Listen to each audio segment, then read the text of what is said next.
It is now our pleasure to bring in the head coach of the UConn basketball team, Danny Hurley.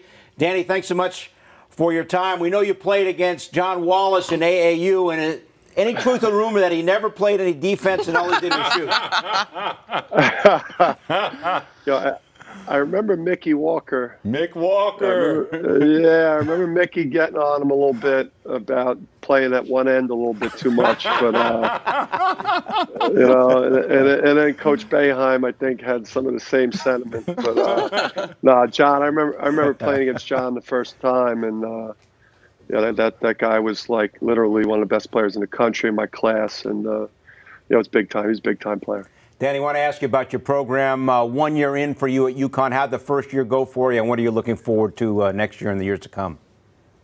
Yeah, I mean, for me, it was my third kind of year one of taking over a struggling program at the Division I level. Having been through it at Wagner and Rhode Island, I understand the process that your organization and program has to go through, when you've fallen on kind of hard times, or if the program's kind of bottomed out a little bit. Obviously I had never done it at a place like UConn, one of the great programs in college basketball in the last 25 years. So, winning 16 games in year one, it's hard to, as the head coach at UConn, to say I feel real good about the way the year went with the 4 national championships in the last 20 years. But I felt like we made a lot of progress. I felt like our young players developed during the year, and if we could have stayed a little bit healthier with Jalen Adams and Tariq Gilbert,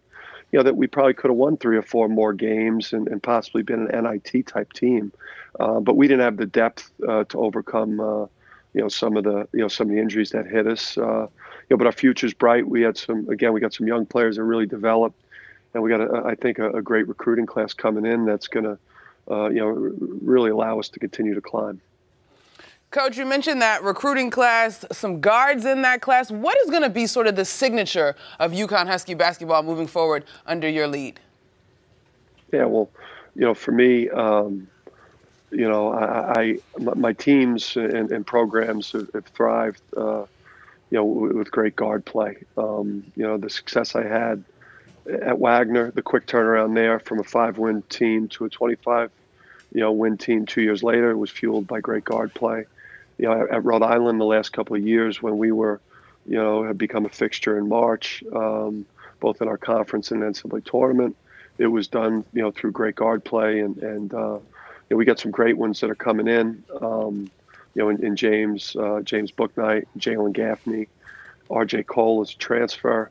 I think, you have great guard play in college basketball. You can compete against anybody.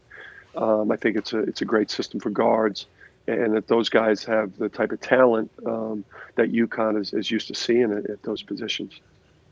Coach, how do you feel about the AAU World today in terms of, when you played, it was, I remember playing against you, and it would be like 4, 5, 6, really good teams from all over. But now it's hundreds of teams trying to decipher through who can play, who can't play, only having 2 live periods. How does it make it harder to recruit today as opposed to the days when we were coming out as players?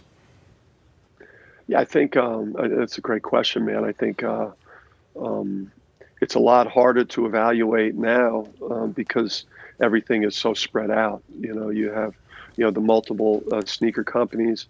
You're never really in an environment where the best are playing against the best. So, you don't get as many chances to see guys play, because if you've got 3 days in a recruiting period, you're going to have an Under Armour event in Kansas City, you're going to have an Adidas event in Dallas, and you're going to have a Nike event in Atlanta. And you've got to get to all 3 in 3 days. And you've got to basically, at times, try to evaluate a player off of seeing him play twice, in a situation where sometimes the competition's watered down, as opposed to back when we played when, it was, it was 7 or 8 division. Yeah, I mean, there was nowhere to hide. Nowhere to hide. So I think the evaluations have made it tricky. I think obviously, the the celebrity status that these kids enjoy at such a young age, kind of makes them feel like they've arrived, and kind of the people around them, kind of you get the impression that they feel like they've arrived before they've made it. Excellent. So, Coach, not to pile on, but now, combined with sort of this saturated AAU culture, we've seen this week R.J. Hampton decides to take his talents abroad instead of coming to college. I mean, that's a newish wrinkle. How do you calculate that into your job now?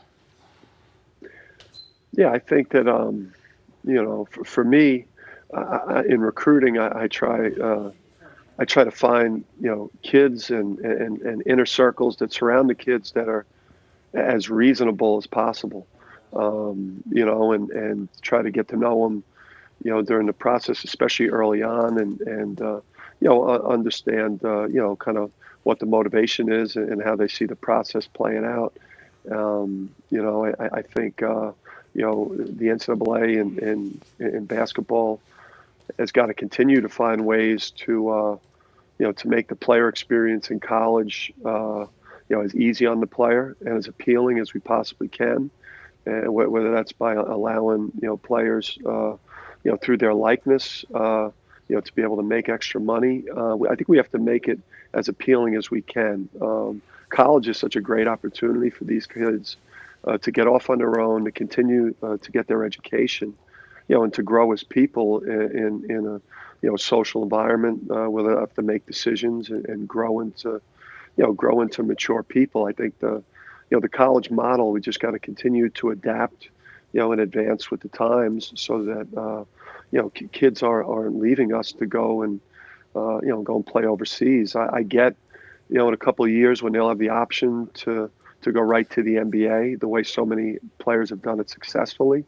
But to me, college basketball, shouldn't be losing players to unknown overseas market. Danny, Knicks with the 3rd overall pick in the upcoming draft. Your thoughts on R.J. Barrett at the next level, and also Tacko Fall from Central Florida. You guys went up against him twice. Talk to us about Barrett and Fall at the next level. Yeah, so R.J., just growing up in the metropolitan area, understanding, the media, the market, the scrutiny, the expectations. I just think that kid has the perfect makeup to play in New York. He's obviously got tons of game, tons of skill, ability to get his own shot and create off the dribble and guard multiple positions, play multiple positions. I just think the biggest thing from knowing his dad a little bit, back from when he played at St. John's and actually bumped into them on an airplane about 6 weeks ago, is you need a certain type of makeup to play in certain markets, and he's got it. He's got that it factor. So he'll shine, I believe. And then Tacko, I'll say this, Tacko, I saw him play at the AAU level, and then obviously being in the Atlantic 10, I didn't have much exposure to him. But his first couple of years in college, and they didn't make the NCAA tournament, so I didn't see him a whole lot. But having played against him a couple of times this year, it was shocking how well he moved for a guy of his size. And it's just, you don't see people that big, in a game played by giants. Like, he's a true giant, and it's just he moves so well, and he's more skilled offensively than I thought he would be. But really, the movement, I think, is what's going to allow him to play in the NBA. He doesn't move at like a glacial pace, like you would think a guy his size would. All right. Hey, Danny, we'll leave it there. Thanks so much for your time. Best of luck to you and UConn as you continue to build the program. No, appreciate it. All right, John. Later, man. Peace. Good luck. Thanks, Coach. I let the record show that he said you never played defense. Are we and you shot surprised? too much. Actually, what he said was, I was really good, and I'm one of the best players he's ever played against in his life. That's not what he said. And he remembers the first time he played against me.